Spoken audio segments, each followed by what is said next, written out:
Hello student, welcome to our YouTube education channel Shikshan academy. Class 10th maths में NCERT syllabus में आपका chapter number 8 दिया गया है, introduction to trigonometry. Lecture number 1 में हमने इंट्रोडक्शन देखा था बिफोर एक्सरसाइज 8.1 वाले। उसके बाद सेकंड लेक्चर में हमने देखा था एक्सरसाइज 8.1 का क्वेश्चन नंबर 1 एंड 2। इस थर्ड लेक्चर में हम एक्सरसाइज 8.1 का क्वेश्चन नंबर 3 देखने जा रहे हैं। जिन्होंने अभी तक चैनल को सब्सक्राइब नहीं किया है, चैनल पे नए हो तो चैनल को सब्सक्राइब करो, जिससे आपको हर एक वीडियो का नोटिफिकेशन मिलता रहेगा। सो क्वेश्चन नंबर 3 आपका स्टार्ट कर रहे हैं। क्वेश्चन नंबर 3 दिया गया है इस तरह से, if sine A is equal to 3/4। Sine A की वैल्यू यहाँ पे आपको दी गई है। साइन ए की वैल्यू 3/4 दिया गया है। देन बोला गया है आपसे calculate cos A and tan A. आपको कोस ए कैलकुलेट करना है, टेन ए कैलकुलेट करना है। तो देखो, जब भी आपको इस तरह का क्वेश्चन आए तो आप यहाँ पे सबसे पहले राइट एंगल ट्रायंगल बना लोगे। सपोज़ मैं यहाँ पे इस तरह से राइट एंगल बनाया, एक थोड़ा सा टेढ़ा होगा, चलेगा, आप चला लेना। इसको मैंने राइट एंगल बोला, ये 90 डिग्री का है आपका। अब यहाँ पे मैं सपोज़ यहाँ पे ए है, चलो कहीं भी ए ले सकता हूँ, यहाँ भी ले सकता हूँ, यहाँ भी, इन दोनों में से 90 वाला नहीं ले सकता। ठीक है, साइन ए की वैल्यू दी गई, ए ले लिया मैं, इसको बी ले लिया और ये सी ले लिया। तो यहाँ पे हमें according to angle A find करना है। सब चीज़ें जो फाइंड करेंगे हम इस ए एंगल के बेस पे फाइंड करेंगे। तो अगर एंगल ए पे हम बात करें तो देखो, ए इसके साइड जो सामने है, ए आपका क्या होगा, इसका अपोजिट साइड एंगल ए का। ए जो होगा, ए होगा इसका एडजेसेंट साइड, एंड तो बी सी क्या हो गया आपका opposite side of angle A, and A B क्या हो गया आपका adjacent side of angle A. अब ए तो हमेशा आपको पता है हाइपोटेनस कैसा रहता है, सेम रहता है सभी में। जो बड़ी वाली साइड है, मतलब राइट एंगल ए जो एंगल है, इसके सामने वाला जो साइड होता है उसको बोलते हैं हाइपोटेनस। अब हमें साइन ए की वैल्यू दी गई है यहाँ पे, sine A is equal to 3/4। Cos A, tan A find करना है आपको, ये दोनों फाइंड करना है। तो कैसे फाइंड करेंगे? तो देखो, यहाँ पे साइन ए की जो वैल्यू दी गई है, इस साइन ए के वैल्यू पर से हम सबसे पहले फाइंड कर लेंगे कि यहाँ पे इस ट्रायंगल में कौन सा साइड आएगा। तो sine A is equal to, मतलब साइन का फॉर्मूला क्या आपने पढ़ा था? साइन का फॉर्मूला आपने पढ़ा था अपोजिट डिवाइडेड बाय हाइपोटेनस आपने पढ़ा था। तो अपोजिट डिवाइडेड बाय हाइपोटेनस लगाओगे तो दो साइड्स आ जाएंगी, इसका इसका। तो एक साइड बचेगा एडजेसेंट साइड, उसको आप पाइथागोरस से क्या कर सकते हो, फाइंड कर सकते हो। तो ये वाला वैल्यू आ जाएगा, क्योंकि आपको कोस फाइंड करना है।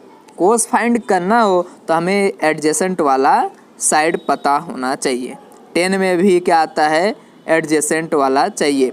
टेन को आप ऐसे भी फाइंड कर सकते हो, एक फॉर्मूला मैंने और बताया था साइन बाय कोस, उससे भी फाइंड कर सकते हो। सो यहाँ पे देखते हैं हम 1/1। यहाँ पे सॉल्यूशन ये था आपका बी, आराम से रफ हो गया। ओके, तो ये रहा। आगे हम सबसे पहले अज्यूम कर लिए, let us assume a right angle triangle ABC, right angle at B, B पे राइट एंगल है, एंड साइन ए की वैल्यू दी गई है यहाँ पे 3/4। यहाँ पे आगे क्या लिखना है हमें? आगे बस यहाँ से ए वाला साइड, साइन ए की वैल्यू क्या आ गया? आप देखो, sine A, therefore sine A is equal to होता है opposite side divided by hypotenuse. मैंने इस तरह से लिखा है, दोनों एक ही मतलब। तो अपोजिट, तो देखो अब यहाँ पे आप लिखोगे 3/4, तो अपोजिट मतलब क्या आ गया है आपका 3, और यहाँ पे हाइपोटेनस क्या आएगा 4। तो देखते हैं कैसे करते हैं। इसके इक्वल में हम के ले लेंगे इस तरह से। आपका अगर मैं ट्रायंगल की बात करूँ, यहाँ पे ट्रायंगल जो बनाया था इस तरह से था, A B C, A opposite, A adjacent, A hypotenuse. So यहाँ पे जो ए बी सी है, ए क्या होगा आपका अपोजिट, अपोजिट मतलब ए बी सी, हाइपोटेनस ए सी। तो इसकी वैल्यू क्या दिया गया आपको 3/4। तो इसके इक्वल में हम क्या ले लेते हैं के। तो जिस तरह से अगर आपको दिया हो इस साइड का आपको मान लो रेशियो दिया हो, क्योंकि अगर इसकी वैल्यू दी हो सकता है यहाँ पे 4 भी हो, यहाँ पे भी 4 हो, तो 4 कट गया हो और क्या आया हो आपका आंसर 3/4। इसलिए हम यहाँ पे के लेते हैं इसके इक्वल में। तो हम अगर इसके इक्वल में के लिए यहाँ पे तो क्या बन जाएगा, ये पूरा रिमूव कर दे रहा हूँ। तो देखो ए बी सी जो हमने लिया था BC/AC 3/4 इज इक्वल टू के। तो देखो यहाँ से BC की वैल्यू फाइंड करेंगे तो क्या आ जाएगा, के का मल्टीप्लाई ऐसे BC इज इक्वल टू इसके इक्वल में क्या है 3, तो 3 के यहाँ पे अज्यूम कर लेंगे हम। AC इज इक्वल टू क्या आ जाएगा 4 के। यहाँ पे देखो एरा लिख दिया मैंने, जहाँ के क्या होता है एक पॉजिटिव रियल नंबर होता है। वेर अगेन मैं ड्रॉ कर देता हूँ यहाँ पे आपका जो था, अब आपको पता चल गया कौन सा क्या है। सो आगे देखते हैं। इसके बाद हम क्या लिखेंगे, इसके बाद अकॉर्डिंग टू पाइथागोरस, देखो दो साइड्स आ गई, हमें BC मिल गया यहाँ पे 3 के और AC मिल गया आपका 4 के, दो चीज़ें मिल गई। अब फाइंड करना है हमें AB, क्योंकि अगर हम कोस का फॉर्मूला लगाएंगे तो एडजेसेंट बाय होता है हाइपोटेनस। हाइपोटेनस तो आपके पास है बट एडजेसेंट साइड नहीं है, इसके लिए हमें यहाँ पे पाइथागोरस थ्योरम लगाना पड़ेगा। पाइथागोरस थ्योरम क्या होता था, यहाँ पे जो भी मान लो ए क्या है आपका हाइपोटेनस का स्क्वायर प्लस बेस मतलब ए एडजेसेंट साइड का square plus adjacent side plus opposite side, या फिर आप ऐसा लिख सकते हो base square plus perpendicular square. Base plus perpendicular मत ध्यान दो, अपोजिट और एडजेसेंट पे दो अभी ध्यान। आगे ए रहा लिख दिया मैंने AC स्क्वायर, इसका स्क्वायर यहाँ पे AC स्क्वायर, देन इन दोनों का स्क्वायर का एडिशन, तो AB square plus BC square, right.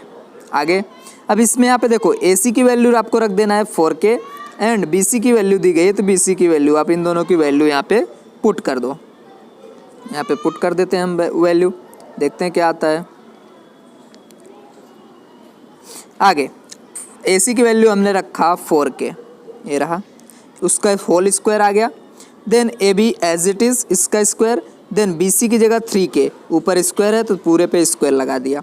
अब इसको एक्सपेंड करेंगे ब्रैकेट को, तो 4 के यहाँ पे क्या हो जाएगा आपका 4 4 जा 16 के स्क्वायर, इस तरह से होगा यहाँ पे 16 के square is equal to AB square plus A क्या आ जाएगा आपका यहाँ पे आगे 9 के स्क्वायर। अब ये 9 के स्क्वायर को क्या करेंगे हम इस साइड लाएंगे, देखो यहाँ पे लाया मैंने, 9 के स्क्वायर को इधर लाऊंगा तो ये हो जाएगा माइनस में, यहाँ पे ला दिया माइनस में, ओके माइनस में हो गया। आगे क्या करेंगे हम, अब दोनों को सबट्रैक्ट कर दो, दोनों सबट्रैक्ट हो गए। 9 देखो 16 माइनस क्या करोगे यहाँ पे 9, यहाँ पे के स्क्वायर है तो के स्क्वायर आएगा 7 के स्क्वायर।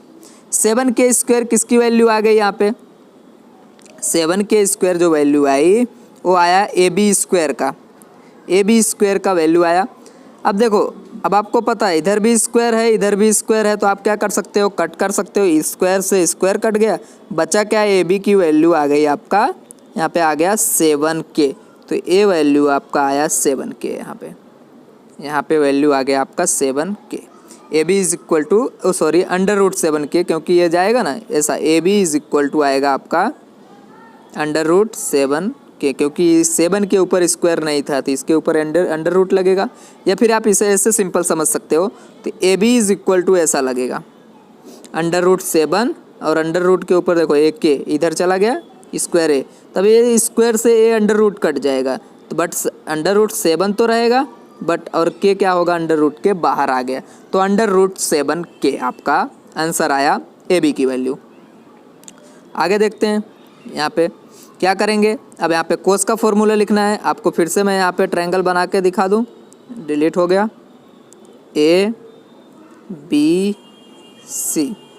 जो वैल्यू आई थी आपकी, ए आपका था 3 के 4 के ए आया था √7k। अब आपको पता है कोस का फॉर्मूला होता है adjacent side by hypotenuse. Adjacent side कौन सा है, ए बी, और हाइपोटेनस कौन सा है, ए सी। तो यहाँ पे लिखा मैंने cos A is equal to A B by A C, A B by A C लिख दिया। अब ए बी की वैल्यू कितनी थी, √7k, इस तरह से √7k डिवाइडेड बाई आएगा 4k, ये वाली ए सी की वैल्यू। अब k से k कट गया, आंसर क्या आएगा आपका √7/4, ये आपका आंसर आया √7/4, √7/4 आपका आंसर आ गया। अब हमें 10 फाइंड करना है, यहाँ पे क्या फाइंड करना है, अब 10 फाइंड करना है। तो 10 कैसे फाइंड करेंगे, 10 फाइंड करने के लिए मैंने आपको बताया था कि या तो फिर साइन ऐसा कर दो, एक फॉर्मूला ये लगा दो, इसी पर से तो फाइंड कर लो। चलो ऐसे फाइंड करके बताता हूँ, फिर वैसे करेंगे। यहाँ पे आपका 3k था, 4k, √7k। 10 का फॉर्मूला लिखो। 10 का फॉर्मूला होता है, अब एंगल ए की बात कर रहे हैं, एंगल ए के इसके बेस पे, तो इसके लिए अपोजिट ए है, एडजेसेंट ए है, तो अपोजिट बाय एडजेसेंट मतलब BC बाय आपका आएगा AB। अब यहाँ पे BC की वैल्यू रखो 3k डिवाइडेड बाय क्या आएगा √7k, k से k कट गया, आपका आंसर बचेगा 3/√7, ये आपका आंसर आएगा। अब देख लेते हैं कैसा किया हमने। आप आंसर यहाँ पे देखो, ये आया 10a is equal to BC by AB, BC by A वाला आया BC by AB, then BC की वैल्यू 3k रखा और AB की वैल्यू √7k रखा, k से k कटा, बचा आपका 3/√7, ये आपका यहाँ पे आंसर आया 10a, ये आया आपका कोस ए। सपोज़ आप इस ऐसे नहीं फाइंड करना चाहते हो, 10a का एक और तरह से हम फाइंड कर सकते हैं। आपको ये वाला फॉर्मूला बताया था, पूरा डिलीट हो जाओ, अब उसका काम नहीं है। 10a इज इक्वल टू बताया था साइन बाय कोस, अब एंगल ए है तो ए, साइन का वैल्यू हमने पीछे फाइंड किया था, जो आया था वो वैल्यू रख दो, और या दिया ही था 3/4 दिया था साइन का वैल्यू, और √7/4 ये रहा कोस का वैल्यू। तो देखो 4 से 4 कट गया, बचा क्या 3/√7, यही तो आपका आंसर आ रहा था। इस तरह से भी आप इस 10 को फाइंड कर सकते हो। सो यहाँ पे आपका क्वेश्चन नंबर 3 कंप्लीट होता है। नेक्स्ट वीडियो में क्वेश्चन नंबर 3 देखेंगे। Thank you very much. Subscribe करो एंड सभी के साथ शेयर करो।